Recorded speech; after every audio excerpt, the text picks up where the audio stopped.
The Empty House by Algernon Blackwood.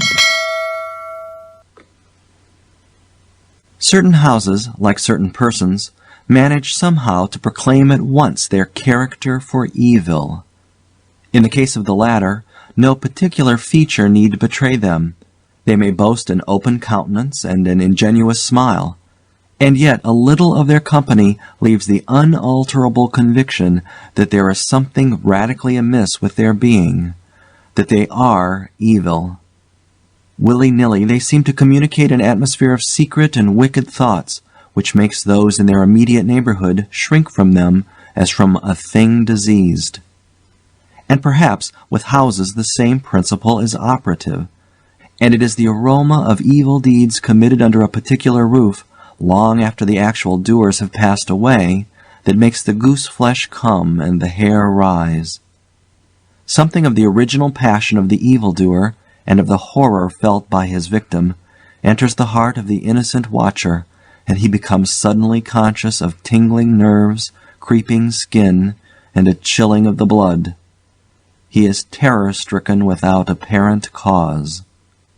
There was manifestly nothing in the external appearance of this particular house to bear out the tales of the horror that was said to reign within. It was neither lonely nor unkempt. It stood crowded into a corner of the square, and looked exactly like the other houses on either side of it. It had the same number of windows as its neighbors, the same balcony overlooking the gardens, the same white steps leading up to the heavy black front door, and in the rear there was the same narrow strip of green, with neat box borders running up to the wall that divided it from the backs of the adjoining houses. Apparently, too, the number of chimney pots on the roof was the same, the breadth and angle of the eaves, and even the height of the dirty area railings. And yet this house in the square, that seemed precisely similar to its 50 ugly neighbors, was as a matter of fact entirely different, horribly different. Wherein lay this marked invisible difference is impossible to say.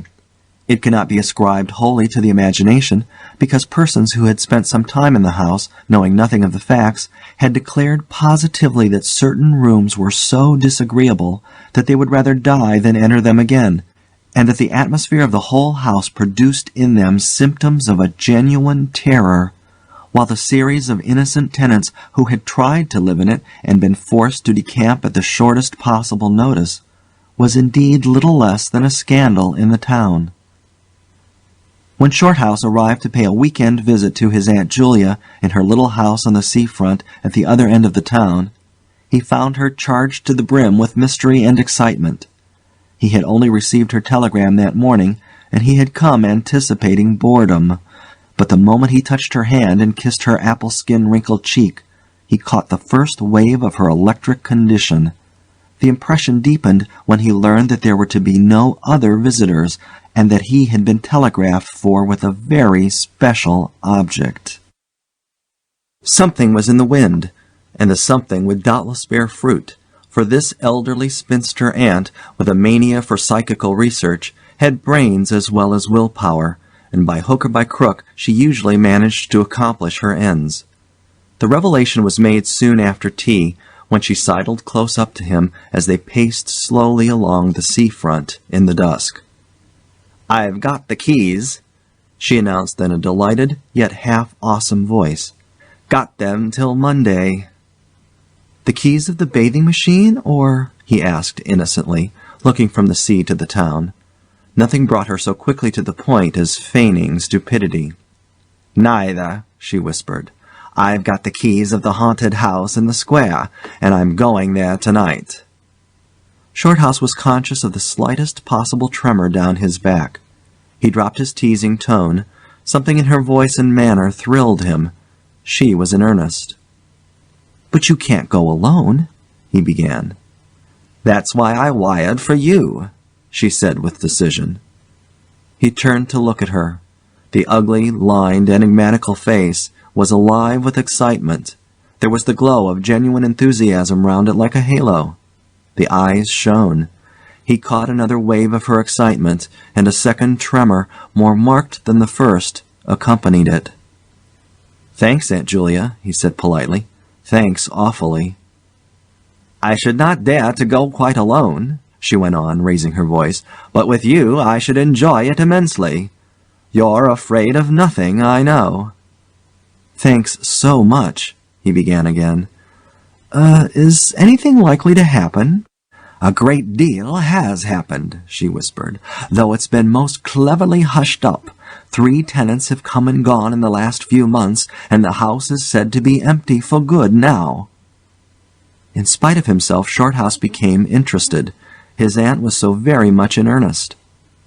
"The house is very old indeed," she went on, "and the story, an unpleasant one, dates a long way back.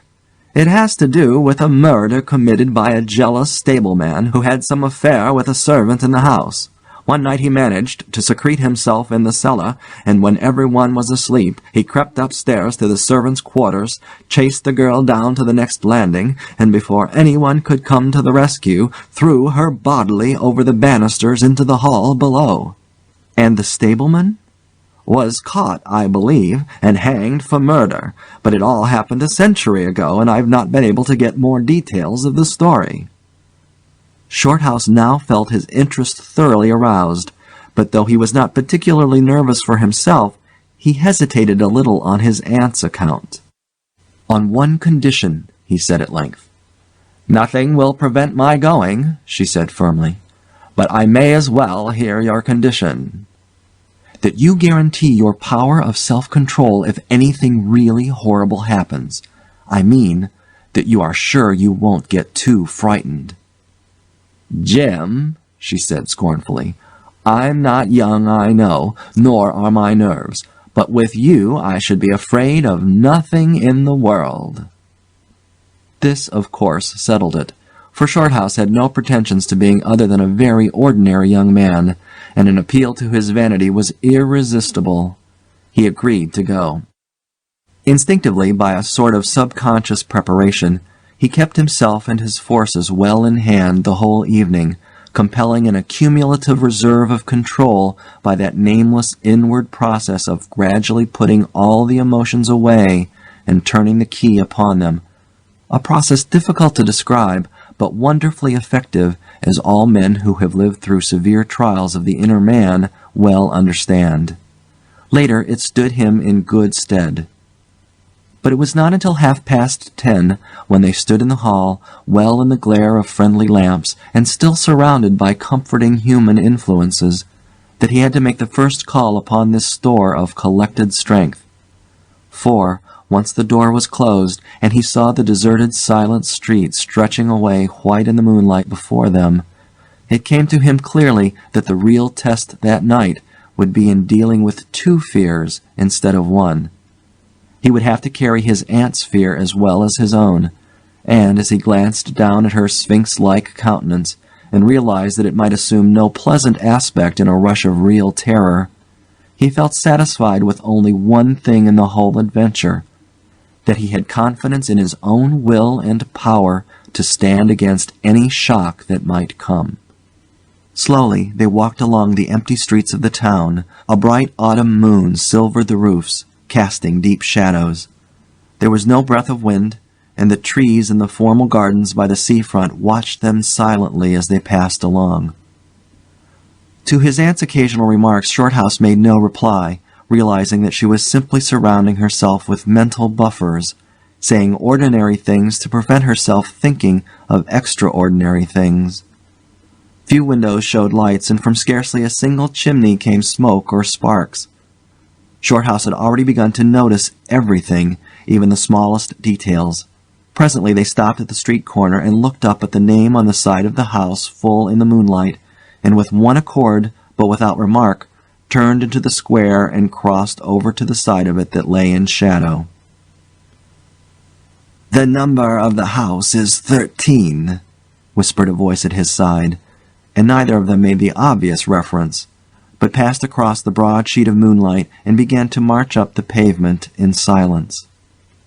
It was about halfway up the square that Shorthouse felt an arm slipped quietly but significantly into his own, and knew that their adventure had begun in earnest, and that his companion was already yielding imperceptibly to the influences against them.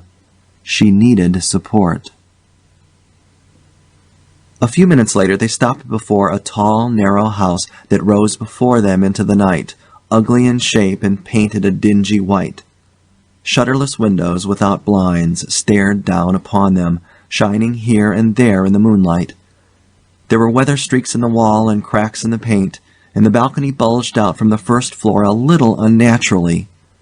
But beyond this generally forlorn appearance of an unoccupied house, there was nothing at first sight to single out this particular mansion for the evil character it had most certainly acquired.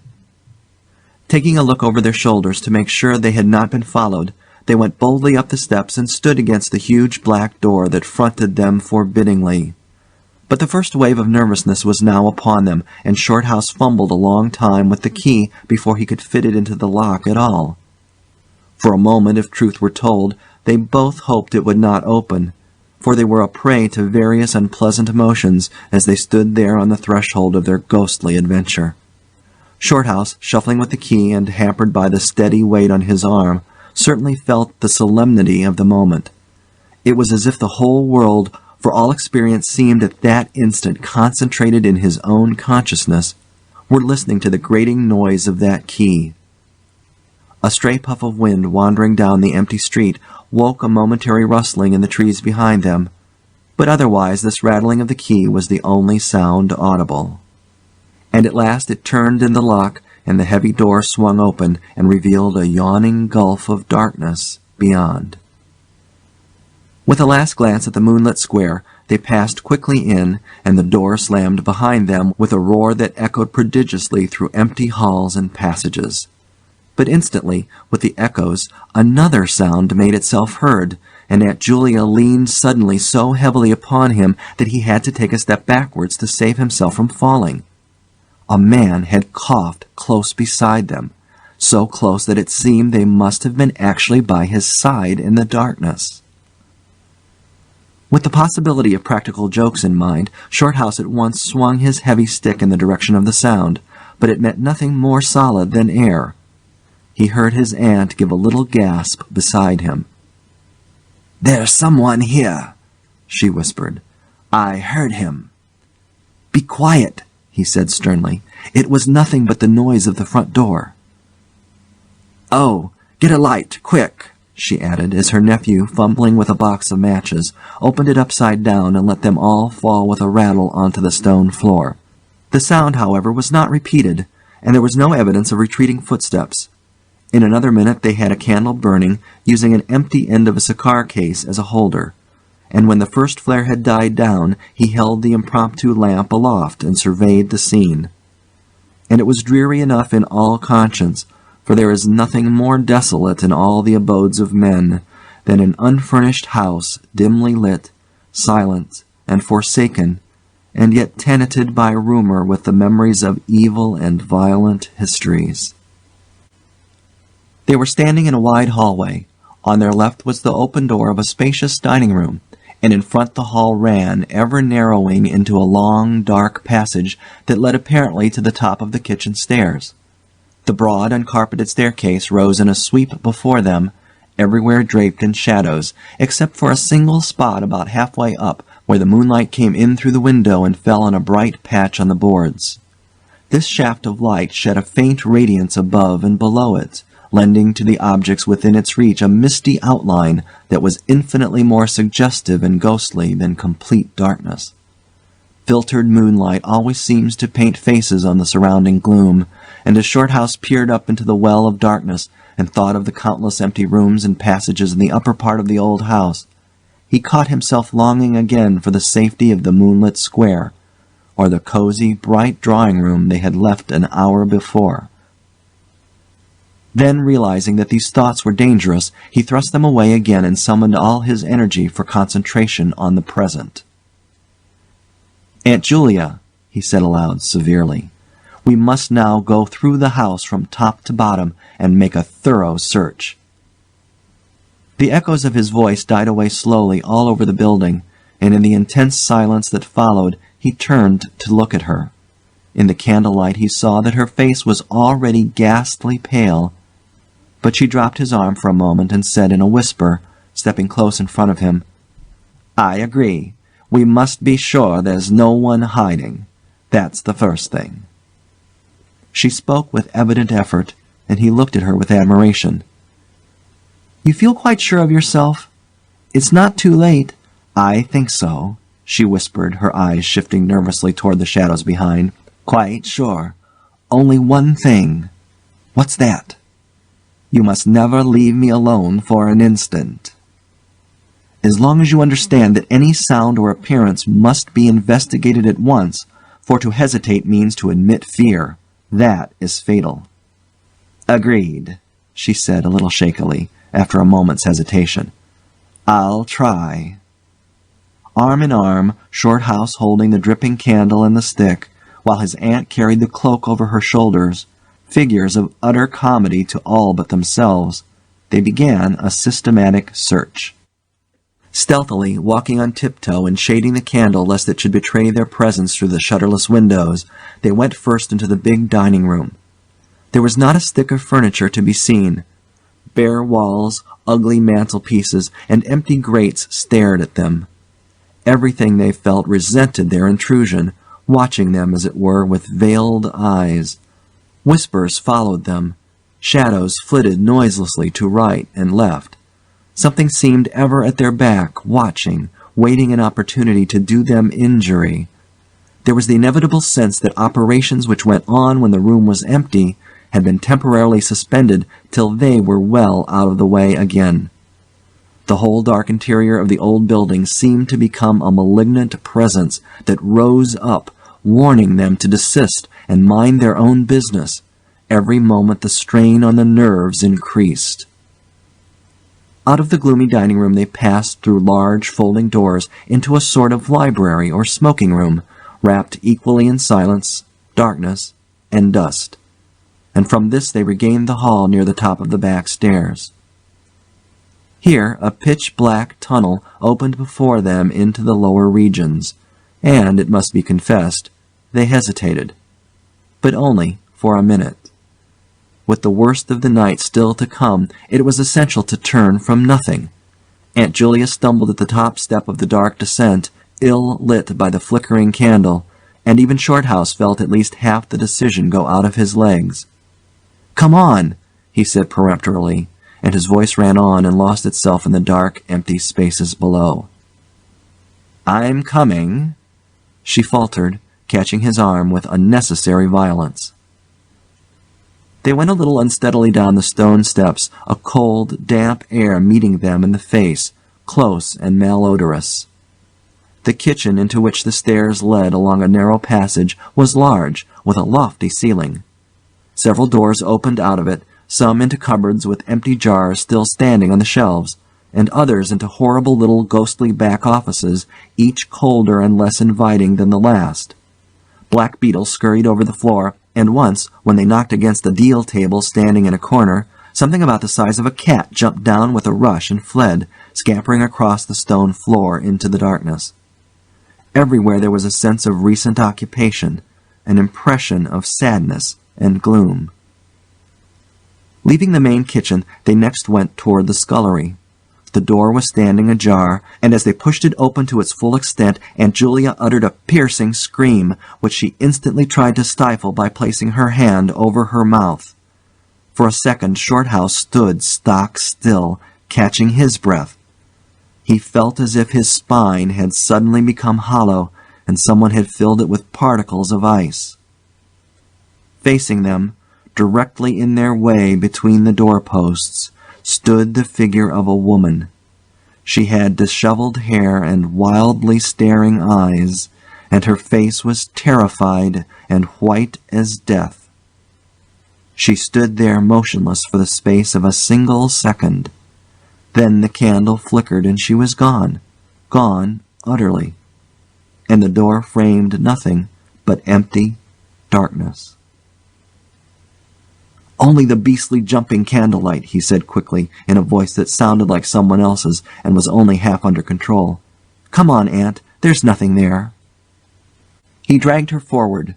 With a clattering of feet and a great appearance of boldness, they went on, but over his body the skin moved as if crawling ants covered it, and he knew by the weight on his arm that he was supplying the force of locomotion for two. The scullery was cold, bare, and empty, more like a large prison cell than anything else. They went round it, tried the door into the yard, and the windows, but found them all fastened securely. His aunt moved beside him like a person in a dream. Her eyes were tightly shut, and she seemed merely to follow the pressure of his arm. Her courage filled him with amazement. At the same time he noticed that a certain odd change had come over her face, a change which somehow evaded his power of analysis. "There's nothing here, Auntie," he replied aloud quickly. "Let's go upstairs and see the rest of the house. Then we'll choose a room to wait up in." She followed him obediently, keeping close to his side, and they locked the kitchen door behind them. It was a relief to get up again. In the hall there was more light than before, for the moon had traveled a little further down the stairs. Cautiously they began to go up into the dark vault of the upper house, the boards creaking under their weight. On the first floor they found the large double drawing rooms, a search of which revealed nothing. Here also was no sign of furniture or recent occupancy, nothing but dust and neglect and shadows. They opened the big folding doors between front and back drawing rooms, and then came out again to the landing and went on upstairs. They had not gone up more than a dozen steps when they both simultaneously stopped to listen, looking into each other's eyes with a new apprehension across the flickering candle flame. From the room they had left hardly 10 seconds before came the sound of doors quietly closing. It was beyond all question they heard the booming noise that accompanies the shutting of heavy doors, followed by the sharp catching of the latch. "We must go back and see," said Shorthouse briefly, in a low tone, and turning to go downstairs again. Somehow she managed to drag after him, her feet catching in her dress, her face livid. When they entered the front drawing room it was plain that the folding doors had been closed half a minute before. Without hesitation Shorthouse opened them. He almost expected to see someone facing him in the back room, but only darkness and cold air met him. They went through both rooms, finding nothing unusual. They tried in every way to make the doors close of themselves, but there was not wind enough even to set the candle flame flickering. The doors would not move without strong pressure. All was silent as the grave. Undeniably the rooms were utterly empty, and the house utterly still.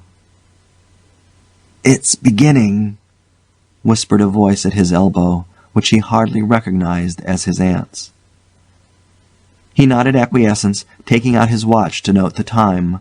It was 15 minutes before midnight. He made the entry of exactly what had occurred in his notebook, setting the candle in its case upon the floor in order to do so. It took a moment or two to balance it safely against the wall. Aunt Julia always declared that at this moment she was not actually watching him, but had turned her head towards the inner room, where she fancied she heard something moving. But at any rate both positively agreed that there came a sound of rushing feet, heavy and very swift, and the next instant the candle was out. But to Shorthouse himself had come more than this, and he has always thanked his fortunate stars that it came to him alone, and not to his aunt too. For, as he rose from the stooping position of balancing the candle, and before it was actually extinguished, a face thrust itself forward so close to his own that he could almost have touched it with his lips. It was a face working with passion, a man's face, dark, with thick features, and angry, savage eyes. It belonged to a common man, and it was evil in its ordinary normal expression, no doubt, but as he saw it, alive with intense, aggressive emotion, it was a malignant and terrible human countenance. There was no movement of the air, nothing but the sound of rushing feet, stockinged or muffled feet, the apparition of the face, and the almost simultaneous extinguishing of the candle. In spite of himself, Shorthouse uttered a little cry, nearly losing his balance as his aunt clung to him with her whole weight in one moment of real, uncontrollable terror. She made no sound, but simply seized him bodily. Fortunately, however, she had seen nothing, but had only heard the rushing feet, for her control returned almost at once, and he was able to disentangle himself and strike a match. The shadows ran away on all sides before the glare, and his aunt stooped down and groped for the cigar case with the precious candle. Then they discovered that the candle had not been blown out at all. It had been crushed out. The wick was pressed down into the wax, which was flattened as if by some smooth, heavy instrument. How his companion so quickly overcame her terror, Shorthouse never properly understood. But his admiration for her self-control increased tenfold, and at the same time served to feed his own dying flame, for which he was undeniably grateful. Equally inexplicable to him was the evidence of physical force they had just witnessed. He at once suppressed the memory of stories he had heard of physical mediums and their dangerous phenomena, for if these were true, and either his aunt or himself was unwittingly a physical medium, it meant that they were simply aiding to focus the forces of a haunted house already charged to the brim. It was like walking with unprotected lamps among uncovered stores of gunpowder.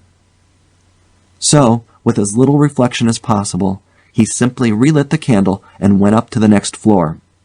The arm in his trembled, it is true, and his own tread was often uncertain, but they went on with thoroughness, and after a search revealing nothing, they climbed the last flight of stairs to the top floor of all.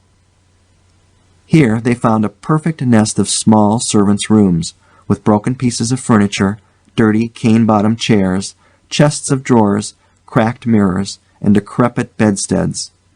The rooms had low sloping ceilings already hung here and there with cobwebs, small windows, and badly plastered walls, a depressing and dismal region which they were glad to leave behind.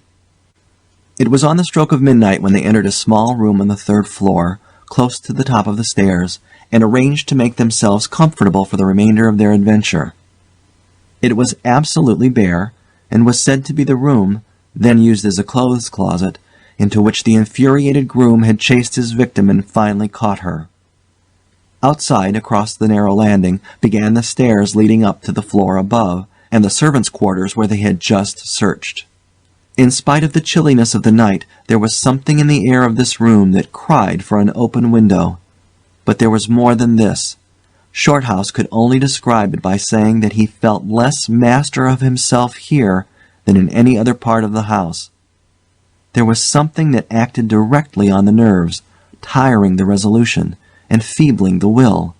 He was conscious of this result before he had been in the room 5 minutes, and it was in the short time they stayed there that he suffered the wholesale depletion of his vital forces, which was for himself the chief horror of the whole experience. They put the candle on the floor of the cupboard, leaving the door a few inches ajar, so that there was no glare to confuse the eyes, and no shadow to shift about on walls and ceiling. Then they spread the cloak on the floor and sat down to wait, with their backs against the wall. Shorthouse was within 2 feet of the door onto the landing. His position commanded a good view of the main staircase leading down into the darkness, and also of the beginning of the servants' stairs going to the floor above. The heavy stick lay beside him, within easy reach. The moon was now high above the house. Through the open window they could see the comforting stars like friendly eyes watching in the sky. One by one the clocks of the town struck midnight, and when the sounds died away the deep silence of a windless night fell again over everything.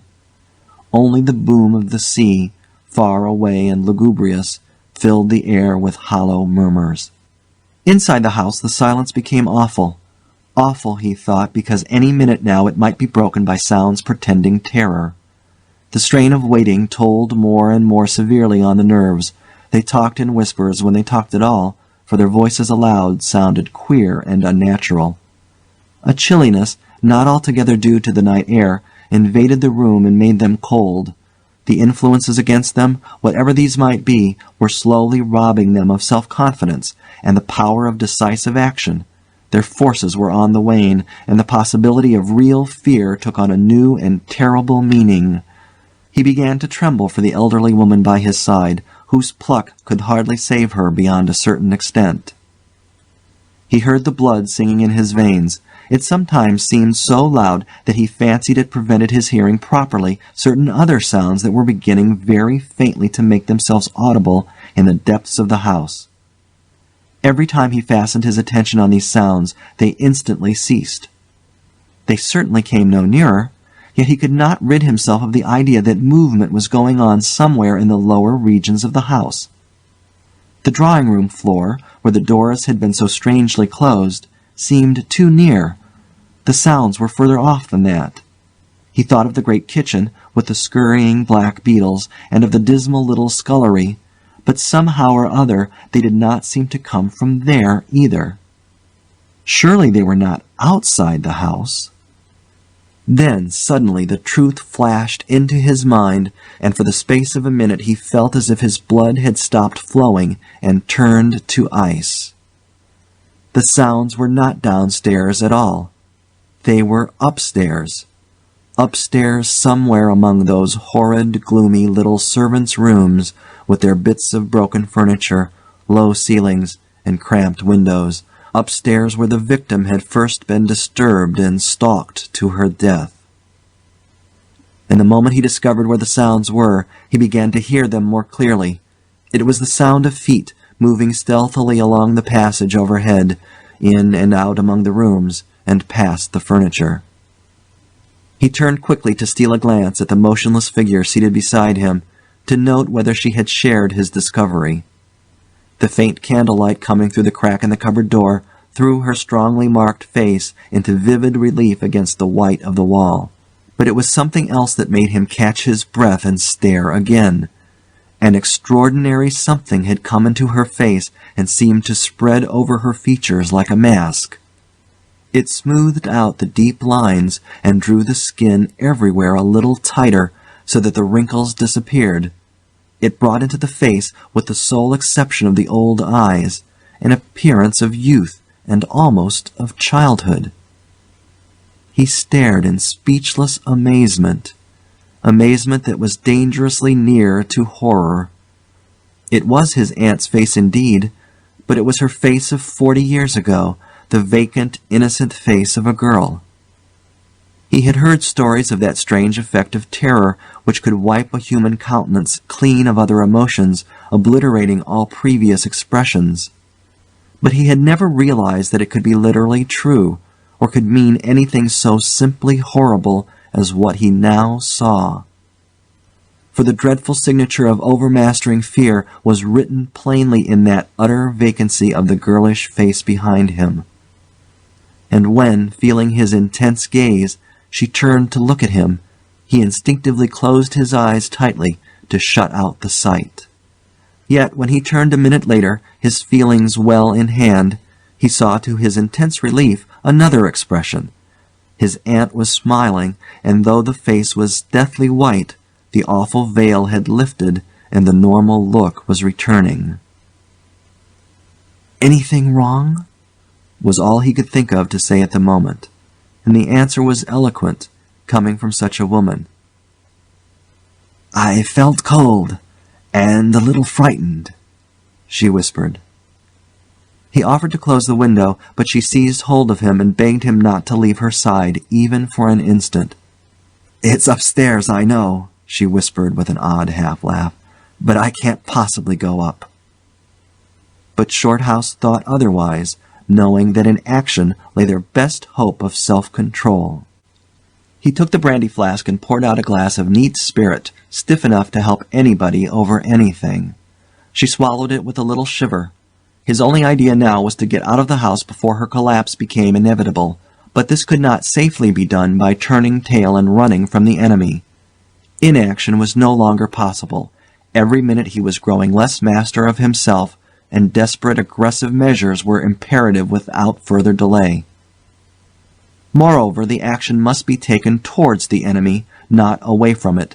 The climax, if necessary and unavoidable, would have to be faced boldly. He could do it now, but in 10 minutes he might not have the force left to act for himself, much less for both. Upstairs the sounds were meanwhile becoming louder and closer, accompanied by occasional creaking of the boards. Someone was moving stealthily about, stumbling now and then awkwardly against the furniture. Waiting a few moments to allow the tremendous dose of spirits to produce its effect, and knowing this would last but a short time under the circumstances, Shorthouse then quietly got on his feet, saying in a determined voice, "Now, Aunt Julia, we'll go upstairs and find out what all this noise is about. You must come too. It's what we agreed." He picked up his stick and went to the cupboard for the candle. A limp form rose shakily beside him, breathing hard, and he heard a voice say very faintly something about being ready to come. The woman's courage amazed him. It was so much greater than his own, and as they advanced, holding aloft the dripping candle, some subtle force exhaled from this trembling, white-faced old woman at his side that was the true source of his inspiration. It held something really great that shamed him and gave him the support without which he would have proved far less equal to the occasion. They crossed the dark landing, avoiding with their eyes the deep black space over the banisters. Then they began to mount the narrow staircase to meet the sounds which minute by minute grew louder and nearer. About halfway up the stairs Aunt Julia stumbled, and Shorthouse turned to catch her by the arm, and just at that moment there came a terrific crash in the servants' corridor overhead. It was immediately followed by a shrill, agonized scream that was a cry of terror and a cry for help melted into one. Before they could move aside or go down a single step, someone came rushing along the passage overhead, blundering horribly, racing madly, at full speed, 3 steps at a time, down the very staircase where they stood. The steps were light and uncertain, but close behind them sounded the heavier tread of another person, and the staircase seemed to shake. Shorthouse and his companion had just time to flatten themselves against the wall when the jumble of flying steps was upon them, and 2 persons, with the slightest possible interval between them, dashed past at full speed. It was a perfect whirlwind of sound, breaking in upon the midnight silence of the empty building. The 2 runners, pursuer and pursued, had passed clean through them where they stood, and already with a thud of the boards below had received first one, then the other. Yet they had seen absolutely nothing, not a hand or arm or face, or even a shred of flying clothing. There came a second's pause. Then the first one, the lighter of the 2, obviously the pursued one, ran with uncertain footsteps into the little room which Shorthouse and his aunt had just left. The heavier one followed. There was a sound of scuffling, gasping, and smothered screaming, and then out onto the landing came the step of a single person treading weightily. A dead silence followed for the space of half a minute, and then was heard a rushing sound through the air. It was followed by a dull, crashing thud in the depths of the house below, on the stone floor of the hall. Utter silence reigned after. Nothing moved. The flame of the candle was steady. It had been steady the whole time, and the air had been undisturbed by any movement whatsoever. Palsied with terror, Aunt Julia, without waiting for her companion, began fumbling her way downstairs. She was crying gently to herself, and when Shorthouse put his arm around her and half carried her, he felt that she was trembling like a leaf. He went into the little room and picked up the cloak from the floor, and, arm in arm, walking very slowly, without speaking a word or looking once behind them, they marched down the 3 flights into the hall. In the hall they saw nothing, but the whole way down the stairs they were conscious that someone was following them, step by step. When they went faster, it was left behind, and when they went more slowly, it caught them up. But never once did they look behind to see, and at each turning of the staircase they lowered their eyes for fear of the following horror they might see upon the stairs above. With trembling hands, Shorthouse opened the front door, and they walked out into the moonlight and drew a deep breath of the cool night air blowing in from the sea. End of the Empty House by Algernon Blackwood.